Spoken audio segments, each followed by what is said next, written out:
जय जय रघुवीर समर्थ. समर्थ म्हणतात की फक्त श्रीमंत होण्याचा विचार करून कोणीही श्रीमंत होत नाही. श्रीमंत व्हायचं असेल तर कष्ट, परिश्रम आणि त्रास हा सहन करावाच लागतो, तरच आपण श्रीमंत होऊ असं समर्थ आपल्याला ते सांगतात. आणि समर्थ म्हणतात की कष्टाच्या, परिश्रमाच्या जोरावर जर आपण श्रीमंत झालो तर आपल्याला एक वेगळे समाधान प्राप्त होते असं समर्थ आपल्याला ते सांगतात. आणि म्हणूनच समर्थ म्हणतात की प्रत्येकाला वाटतं की आपण खूप श्रीमंत व्हावं, आपल्या सर्व इच्छा पूर्ण व्हाव्यात, आपल्याला जे हवं आहे ते मिळावं, गाडी मिळावी, बंगला मिळावा, जे काही आपल्या इच्छा आहेत ते सर्व काही आपल्याला लगेचच मिळावं, आपलं लगेच स्वप्न पूर्ण व्हावं असं आपल्याला वाटतं. पण समर्थ म्हणतात की प्रत्येक गोष्टीसाठी वेळ काळ हा द्यावाच लागतो. एखादा कोर्स पूर्ण करण्यासाठी त्या कोर्ससाठी सुद्धा वेळ द्यावाच लागतो, तरच तो कोर्स पूर्ण होतो. आणि म्हणून समर्थ म्हणतात की कोणत्याही गोष्टीसाठी वेळ हा द्यावाच लागतो. लगेचच कोणाला काहीही प्राप्त होत नाही. शेतामध्ये जर धान्य पिकलं तर दुसऱ्या दिवशी गहू आपल्याला मिळत नाही. त्यासाठी कालावधी जावाच लागतो, तरच गव्हाचं उत्पन्न आपल्याला प्राप्त होतं. आणि म्हणून समर्थ म्हणतात की कोणत्याही कामासाठी, कोणत्याही कार्यासाठी वेळ आणि काळ हा द्यावाच लागतो, तरच ते आपल्याला प्राप्त होते असं समर्थ आपल्याला ते सांगतात. समर्थ म्हणतात की एखाद्या राजाला जर राजवाड्यात बसूनच आंबे खायचे असेल तर ते आंबे त्याला मिळणार नाही. एखादा आंब्याचं झाड राजवाड्यामध्ये येऊन हे राजाला म्हणणार नाही की हे राजन, मी तुमच्यासाठी येथे आलो आहोत, तुम्ही आता मनसोक्त आंबे खा आणि तुमची भूक शांत करा, असं कोणतंही आंब्याचं झाड राजाला म्हणणार नाही. त्या जर राजाला आंबे खायचे असतील तर त्या आंब्याच्या झाडाकडेच जावे लागेल. आणि आंबे खायचे असतील तर आंबे विकणाऱ्याकडे जाऊन आंबे खरेदी करूनच आंबे खावे लागतील. आणि म्हणून समर्थ म्हणतात की कोणालाही कष्टाशिवाय, परिश्रमाशिवाय काहीही प्राप्त होत नाही. त्यासाठी कष्ट आणि परिश्रम हे द्यावंच लागतील असं समर्थ आपल्याला इथे सांगतात.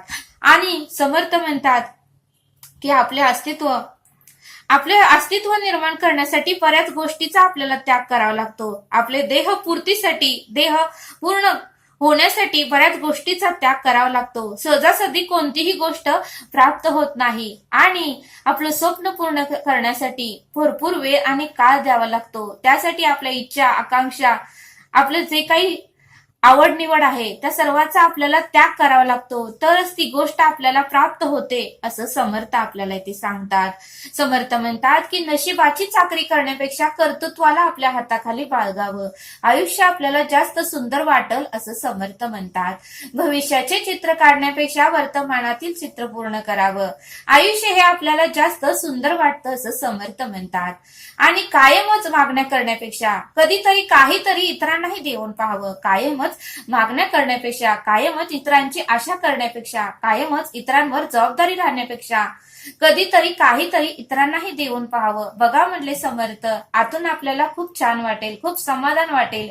हे शब्दामध्ये सांगणं कठीण आहे, त्यासाठी प्रत्यक्षात अनुभव घ्यावाच लागतो, तेव्हाच आपल्याला कळेल. म्हणून समर्थ म्हणतात की आकाशातले तारे कधीच मोजून होत नाहीत, तसेच माणसाच्याही गरजा कधीच संपत नाहीत. आकाशातले तारे कधीच मोजून होत नाहीत, तसेच मनुष्याच्या गरजाही मृत्यू येईपर्यंत कधी संपत नाही. आणि म्हणून समर्थ म्हणतात की शक्य तेवढे तारे मोजून समाधानी राहावे, आयुष्य हे जास्त सुंदर वाटतं, तुम्ही एकदा अनुभव घेऊन पहा असं समर्थ आपल्याला इथे सांगतात. संघर्षातून अस्तित्व निर्माण झाले की आयुष्य जगण्यात एक वेगळाच रुबाब येतो. संघर्षातून अस्तित्व निर्माण झाले की आयुष्य जगण्यात एक वेगळाच रुबाब येतो. आणि हा रुबाब विकत घेताही येत नाही आणि इतरांना दाखवताही येत नाही. हा रुबाब आपल्या व्यक्तिमत्वातूनच सिद्ध होतो असं समर्थ आपल्याला इथे सांगतात. शांतता नेहमी मनातून येत असते, त्याचा कुठेही बाहेर शोध घ्यायला गेला तर शांतता ही आपल्याला प्राप्त होणारच नाही, शांतता ही मिळणारच नाही असं समर्थ आपल्याला ते सांगतात. समर्थ म्हणतात की स्वतःच्या मनावर विजय मिळवणे इतरांवर विजय मिळवण्यापेक्षाही अधिक कठीण काम आहे. समर्थ म्हणतात की स्वतःच्या मनावर विजय मिळवणे हे इतरांच्या मनावर विजय मिळवण्यापेक्षाही कठीण काम आहे. त्यामुळे सर्वात प्रथम, सर्वात पहिलं स्वतःच्या मनावर विजय मिळवायला आपल्याला शिकता आलं पाहिजे असं समर्थ आपल्याला इथे सांगतात. समर्थ म्हणतात की जीवन जगताना, आयुष्य जगताना प्रत्येक व्यक्तीला गुरु हा आवश्यक आहे. गुरुशिवाय योग्य मार्ग कोणीही दाखवू शकत नाही. म्हणून समर्थ म्हणतात की जशी मिठाशिवाय भाजीला चव येत नाही, तसं गुरूंच्या विचाराशिवाय जीवनालाही आपल्याला दिशा येत नाही. मिठाशिवाय भाजीला चव येत नाही, तसं गुरूंच्या विचाराशिवाय जीवनालाही दिशा येतच नाही, असं समर्थ आपल्याला इथे सांगतात. समर्थ म्हणतात की स्वतःला एकटे कधीही समजू नका, कारण तुमच्या सोबत तुमचा विश्वास आहे. नेहमी तुम्हाला सांगतो की सगळं काही उत्तम होईल. तुमच्या सोबत तुमचे स्वप्न आहेत, जे तुम्हाला नेहमी सांगतात की तू काही काळजी करू नको, एक ना एक दिवस स्वप्न पूर्ण होईल. तुमच्या सोबत तुमची कला आहे, जी कधीही तुम्हाला एकटे पडू देत नाही, आणि ही कला कधीही कोणीही चोरी करू शकत नाही. समर्थ म्हणतात की तुमच्या सोबत सकारात्मक विचार आहेत, जे तुम्हाला नेहमी उत्तमाचाच मार्ग दाखवतील. समर्थ म्हणतात की सर्वात महत्वाचे, तुमच्या सोबत तुम्ही स्वतः आहात, तुमचा आत्मविश्वास आहे, असं समर्थ आपल्याला इथे सांगतात. आणि म्हणून समर्थ म्हणतात की आपल्या उत्पन्नापेक्षा जास्त खर्च केला तर आपण एक दिवस नक्कीच कंगाल आणि गरीब होऊ. म्हणून समर्थ म्हणतात की आपल्या उत्पन्नापेक्षा जर आपण जास्त खर्च केला तर आपण एक दिवस नक्कीच कंगाल आणि गरीब बनू. म्हणून समर्थ म्हणतात की प्रत्येक गोष्टीचं मॅनेजमेंट पाहिजे. जर आपला पगार जर दिवसाचा 100 रुपये असेल तर त्यातील 50 रुपयेच आपल्याला खर्च करता आले पाहिजेत. 50 रुपयाची बचत आपल्याला करता आली पाहिजेत. कोण समय येईल कैसा नाही या देहाचा भरोसा, जैसे दाही दिशा पक्षी उडून जाते. म्हणून समर्थ म्हणतात की कधी कुठली वेळ येईल माणसाच्या आयुष्यात हे आपण सांगू शकत नाही. म्हणून समर्थ म्हणतात की बचत करणे अत्यंत आवश्यक आहे. जसं कोरोना हा काळ आपल्यासाठी एक अनुभवच आहे. कोरोना काळामध्ये बघा म्हटले सगळं काही बंद होतं, लॉकडाऊन होतं, त्यावेळेस आपल्याला पैशाची चणचण भाजलीच ना. अशी जर काळ आला तर त्या काळात सुद्धा त्या आपल्या पैशाचा उपयोग व्हावा, त्यासाठी समर्थ म्हणतात की पैशाची तुम्ही बचत ही केली पाहिजे, असं समर्थ आपल्याला इथे सांगतात. समर्थ म्हणतात की जो काम करतो, जो कष्ट करतो, तो कधीच गरीब असू शकत नाही. जो काम करतो, प्रयत्न करतो, कष्ट करतो, परिश्रम करतो, तो कधीच गरीब असू शकत नाही.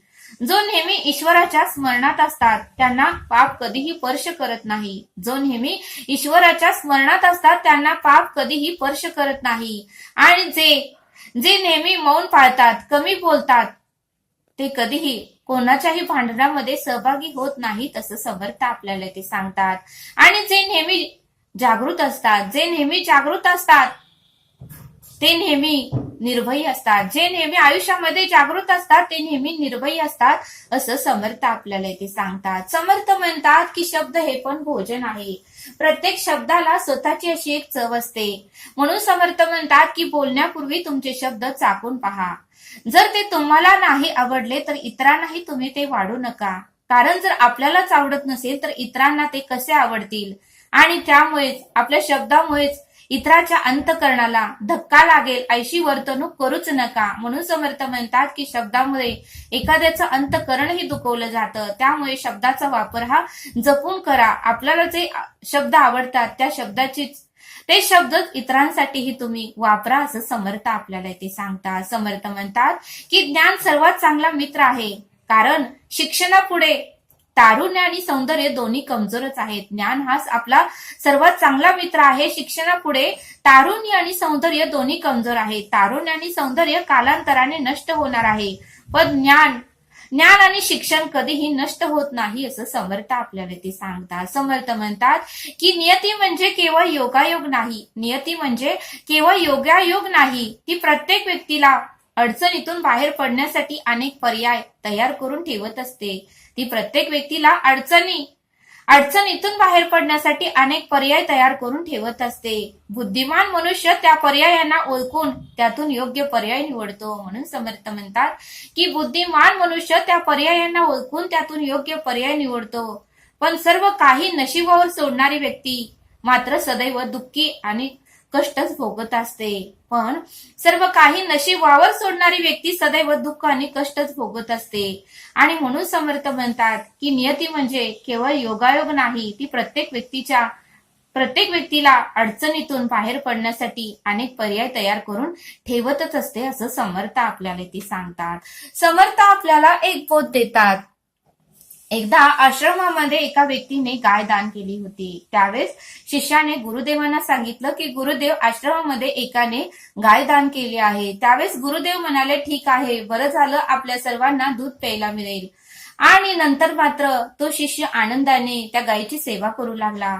आणि 6 महिन्यानंतर ज्या व्यक्तीने गाय दान केली ती व्यक्ती गाय घेऊन जाण्यासाठी परत आश्रमामध्ये आली आणि ती व्यक्तीने गाय घेऊन गेली. त्यावेळेस शिष्यही गुरुदेवांकडे गेला आणि गुरुदेवांना म्हणाला, हे गुरुदेव, ज्या व्यक्तीने गाय दान केली होती ती व्यक्ती गाय घेऊन जाण्यासाठी आली आहे. त्यावेळेस गुरुदेव म्हणाले, ठीक आहे, ती गाय तू त्यांना परत दे.